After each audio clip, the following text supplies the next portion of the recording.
think now more than ever, across Britain, people are wiser, smarter than they ever have been. One of the myths that exists is that the red top readers have a very narrow interest and the broadsheet readers have a much broader interest. The evidence does not support that. There is a perception that the readers of popular newspapers just want sport if they're men and celebrity gossip and beauty or fashion tips if they're women.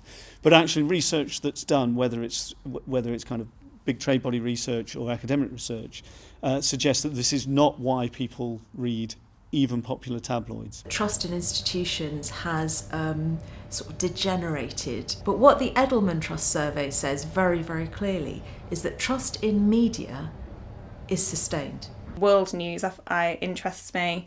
So things like what's been happening in Syria and things recently, I think is really newsworthy. It's always good to keep a wide view of the world and broaden the scope of the things that you're aware of. It's like you get older and wiser and you're more interested in things. I want the news, not fabrication.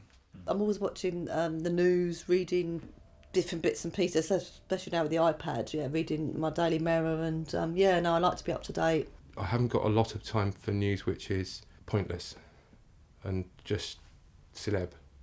I'll read the statistics and I'll probably go through the figures and then I'll probably read the article and refer to those figures again as I go.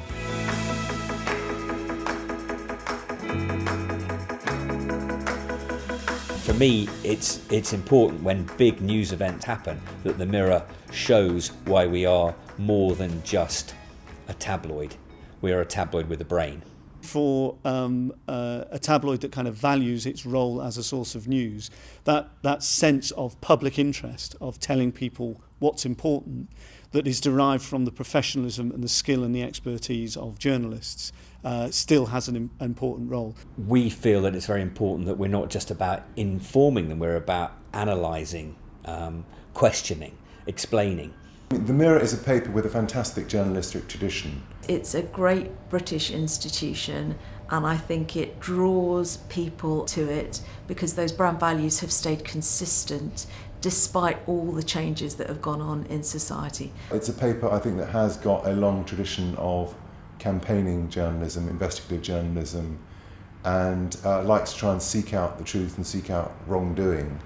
It's given me what I need, how I need it, and in the right way. When I read the news in the Mirror, it does kind of give, I would say, a balanced view. I mean, I wouldn't doubt the information that's in there. It's more grown up and it doesn't sort of home in so much on smutty things. It says it as it is. I think they're consistent in their view. They treat you as an intellectual, you know what you're talking about. The problem of an abundance of news sources is that for a reader they need guidance in, well, what's credible, what's the truth, what's important. So I either access it just on my tablet on the way to work or once I'm at my desk. I just think it looks at it more holistically maybe. Instead of just focusing on the negative or positive, it will give you a more rounded picture of what's going on. I think there's a bit more depth to the articles they have in comparison to some other newspapers. That does make it quality and it does make it a more intelligent newspaper. Someone like the Mirror has a strong role here for maintaining the tradition both of a particular perspective that is still attractive to people and a tradition of breaking news stories, of curating news, of investigative journalism and of therefore being a trusted source of news and information.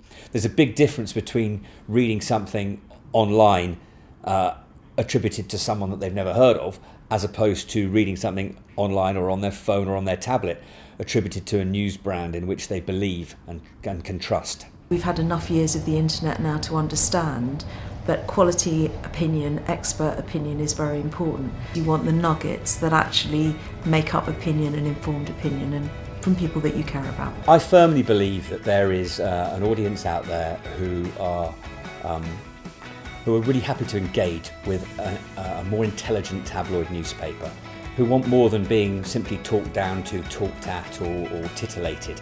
And for me there's only one option there and that has to be the Daily Mirror.